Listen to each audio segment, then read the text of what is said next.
19वां पाठ, रोज चैप्टर 24 उसकी 29 आयत से 45वीं। Exodus chapter 34 verse 29 up to 35। मतलब में लिखा है, और जब मूसा शहादत की दोनों लोहें अपने हाथ में लिए हुए कोहे सीना से उतर आता था, तो पहाड़ से नीचे उतरते वक्त उससे खबर न थी कि खुदा के साथ बातें करने की वजह से उसका चेहरा चमक रहा। जब हारून और बनी इसराइल ने मूसा पर नजर की और उसके चेहरे को चमकते देखा, तो उसके नजदीक आने से डरे। तब मूसा ने उनको बुलाया और हारून और जमात के सब सरदार उसके पास लौट आए, और मूसा उनसे बातें करने लगा। और बाद में सब बनी इसराइल नजदीक आए और उसने वो सब अहकाम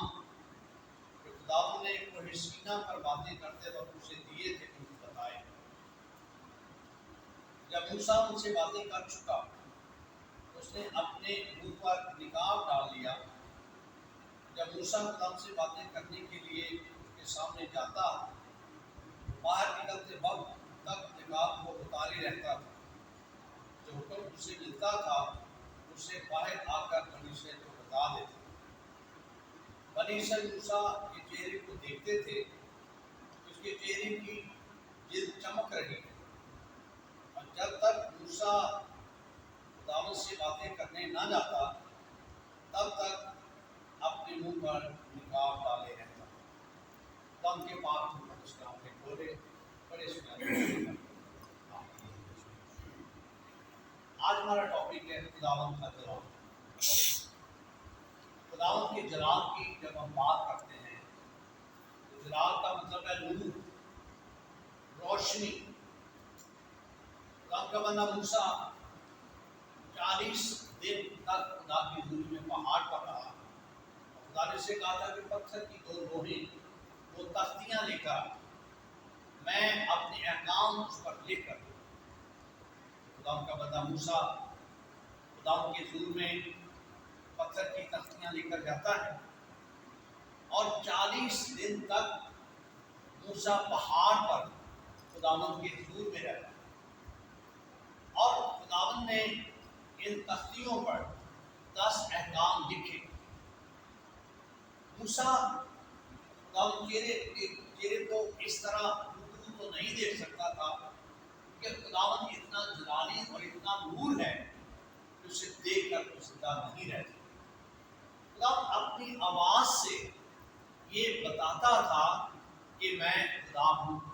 और वो कलाम करता था। और मूसा गौर से खुदा के कलाम की बातें सुनता था, और जितनी बातें वो खुदा से सुनता था वो आकर बनी इसराइल को बता दी। अब 40 दिन पहाड़ पर खुदा की हुजूरी में रहने की वजह से उसके चेहरे पर इतना जलाल, इतना नूर था कि जब वो नीचे आया और खुदा के 10 अहकाम जो खुदा ने उसे दिए बनी इसराइल कर लेकर आया, जब उनसे बातें करने लगा तो उन्होंने कहा कि अपने चेहरे पे निकाब डाल ले, तेरे चेहरे पे इतना नूर है, इतनी रोशनी है, इतना जलाल है कि हम देखकर बर्दाश्त नहीं कर सकते। खुदा की हुजूरी में रहने की वजह से मूसा के चेहरे पर इतना जलाल था, इतना नूर था, और इतना नूर था कि बनी इसराइल ने कहा अपने चेहरे पर निकाब डाल ले, हम इस चेहरे पर नूर और जलाल को बर्दाश्त नहीं कर सकते। तो ये बात यकीनी है कि मूसा खुदा के हुजूर में ठहरने की वजह से, खुदा से बातें करने की वजह से उस पर खुदा की ये बरकत थी, खुदा का जलाल, खुदा की हुजूरी उस पर थी, जो आम लोगों पर नहीं थी। ये सिर्फ उस खास शख्सियत पर। बाइबल मुकद्दस कहती है कि जब हम खुदा के हुजूर में जाते हैं, खुदा की हुजूरी में रहते हैं, दुआ और रोजे में ठहरते हैं, तो जब हम वापस बाहर आते हैं, अपनी दुनिया में आते हैं, तो खुदा के हुजूर में ठहरने की वजह से, खुदा के हुजूर में खुदा से बातें करने की वजह से हमारे चेहरे पर एक ऐसी रौनक होती है, एक ऐसी खूबसूरती होती है, एक ऐसा जलाल होता है जो आम आदमी के जिंदगियों से बहुत फर्क है। जब हम आगे चलते हैं मत्ती की इंजील के 17वां बाब में, तो वहाँ खुदा जब पहाड़ पर जाते हैं, यहाँ भी पहाड़ का जिक्र है, जब पहाड़ पर जाते हैं तो अपने साथ दो शागिर्दों को लेकर जाते हैं, याकूब और यूहन्ना। जब वहाँ पर वो जाते हैं और वहाँ बाइबल में लिखा है कि खुदा यीशु मसीह एलिया और मूसा से बातें कर रहे हैं, और जब उन्होंने देखा कि खुदा यीशु मसीह मूसा और एलिया से बातें कर रहे हैं, तो मूसा और एलिया तो उस वक्त दुनिया से जा चुके थे, लेकिन ये खुदा की कुदरत थी कि उनकी रूहें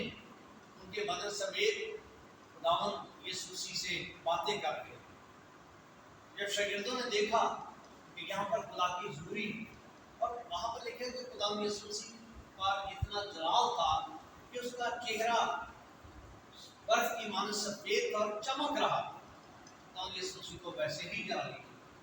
उनका चेहरा तो वैसे कमाल का है, लेकिन वहाँ पर पहाड़ पर रहने की वजह से और पत्थर से कहा खुदावंद हम यहाँ पर 3 डेरे हैं, एक तेरे लिए, एक मूसा के लिए, एलिया के लिए, और एक बादल आसमान से आया, इससे आवाज आई, ये मेरा प्यारा बेटा है जिससे मैं खुश हूं। तो ये बड़ी यकीनी बात है कि खुदा के हुजूर में जितने लोग दुआ करते हैं, खुदा के हुजूर में रहते हैं, यकीनन खुदा की बरकत उन पर होती है, खुदा का चेहरा उन पर चमकता है। और इसी बात को पौलुस रसूल जब आगे लेकर चलते हैं, तो दूसरा ग्रंथ उसके 30वें बाब की 30वीं आयत को पढ़ें, वहाँ लिखा है, जाहिर है कि तुम मसीह का वो खत हो जो हमने कानून के तौर पर लिखा, स्याही से नहीं बल्कि जिंदा खुदा की रूह से, पत्थर की तख्तियों पर नहीं बल्कि गोश्त की यानी दिल की तख्तियों पर। हम मसीह की मार्फत खुदा पर ऐसा भरोसा करते हैं, ये नहीं कि खुदा में सुनाई है कि अपनी तरफ से कुछ ख्याल भी कर सके, बल्कि हमारी लियाकत खुदा की तरफ से है, जिसने हमको नए अहद के खादिम होने के लायक भी किया, लफ्जों के नहीं बल्कि रूह के, क्योंकि लफ्ज मार डालते हैं मगर वो जिंदा करते हैं। और जब मौत का वो अहद जिसके हरूफ पत्थर पर खोदे गए थे ऐसा जलाल वाला हुआ, तो बनी इसराइल मूसा के चेहरे पर उस जलाल के शब्द उसके चेहरे पर था, गौर से नजर ना कर सके, हालांकि वो घटता जाता। तो रूह का अहद तो जरूर ही जलाल वाला होगा, तो रास्तबाजी का अहद तो जरूर ही जलाल वाला होगा, बल्कि इस सूरत में वो जलाल वाला और इस बेतहा जलाल के सबब से बेजलाल ठहरा, क्योंकि जब मिटने वाली चीजें जलाल वाली थी तो बाकी रहने वाली चीजें तो जरूर ही जलाल वाली। अब यहाँ पर वो अहद की बात करता है, जलाल की बात, वो पुराने अहद और पुराने जलाल की बात करता है। कहते हैं वो जलाल तो आहिस्ता आहिस्ता घटता जाता, कम होता जाता, तो अगर वो मिटने वाला जलाल इतना जलाली है तो फिर वो नए लाने की बात करता है कि हम तो रूह के लोग, और वो तो जिसके उस अहद के रूह पत्थर से खोदे गए थे ऐसा जलाल वाला हुआ, तो मसीह का जलाल, खुदा का जलाल हमें हमारे लिए कितना जलाली होगा। और मिटने वाला जलाल अगर इतना जलाली था तो कायम रहने वाला जलाल तो उससे भी जलाली। मैं और आप भी जलाली बनते हैं, और जो जलाल खुदा हमें देता है वो हम पर कायम रहता है, मसीह यीशु के वसीले से, उसके हुजूर में जाने के वसीले से। तो जब हम खुदा के हुजूर में दुआ करते हैं, दिल से दुआ करते हैं, चाहे वो 15 मिनट हो, चाहे 20 मिनट हो, चाहे 1 घंटा हो, चाहे 1 दिन हो, चाहे 12 घंटे हो, जितना वक्त भी हम दिल से खुदा के हुजूर में ठहरते हैं, यकीनन खुदा का जलाल हम पर आशिकारा होता है, और फिर वो जलाल हमसे मुनअक्स होता है, वो जलाल ہمارے سینے سے دوسروں تک پہنچتا ہے، وہ دوسروں کو بھی جلالی بنا دیتا ہے۔ اس لیے خدا کی حضوری میں جانا، ٹھہرنا، دعا کرنا، خدا کا جلال حاصل کرنا، خدا کا نور حاصل کرنا ہماری زندگی کے لیے آسان ہوگی۔ تو ہم خدا کی حضوری میں اس طور سے جائیں، خلوص دل اور خلوص نیت کے ساتھ جائیں کہ خدا کا جلال ہم پر کثرت کے ساتھ ہو، اور ہمارا چہرہ بھی اس کے جلال سے جلا ہو اور ہم اس جلال سے دوسروں کو بھی فائدہ پہنچا سکیں۔ آئیے ہم